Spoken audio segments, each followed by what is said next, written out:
এই থাকছে আমাদের নেক্সট কালারটা, খুবই সুন্দর একটা কালার কম্বিনেশন এবং ডিজাইনের মধ্যে এই ক্রিম কালারের এই ড্রেসটা এসেছে।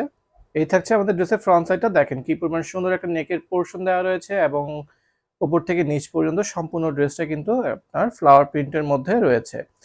এবং এটার ব্যাক সাইডটাও কিন্তু হচ্ছে আপনারা ফ্রন্ট সাইডের মতোই মিল রেখে হচ্ছে ফ্লাওয়ার প্রিন্টের প্রিন্টগুলোর মধ্যে আপনারা পেয়ে যাবেন। খুবই কালারফুল কিছু ফ্লাওয়ার প্রিন্ট দেওয়া রয়েছে, যেটা আপনার ড্রেসটাকে খুব সুন্দর একটা লুক দিবে। আর এটার সাথে হচ্ছে আপনারা এটা থাকছে স্লিভসের পোর্শনটা, যেটা আপনারা চাইলে ফুল স্লিভ, শর্ট স্লিভ যার যেভাবে ইচ্ছে বানিয়ে নিতে পারবেন। এই থাকছে আমাদের দোপাট্টাটা, দেখেন কত সুন্দর। ড্রেসের সাথে এই ধরনের দোপাট্টাগুলো যখন আপনি ক্যারি করবেন, খুবই গর্জিয়াস একটা লুক কিন্তু আপনাকে দিবে। ঠিক আছে? এগুলো কিন্তু আপনারা চাইলে বিভিন্ন, যারা হচ্ছে অফিস করেন বা বিভিন্ন জায়গায় পড়ার জন্য কিন্তু এই ধরনের ড্রেসগুলো কিন্তু খুবই কমফোর্টেবল। ঠিক আছে? আর এটা থাকছে আমাদের প্যান্টের কাপড়টা। সো এটারও আপনারা প্রাইস পেয়ে যাবেন আমাদের রেগুলার প্রাইসে মাত্র ৳১,০০০ করে।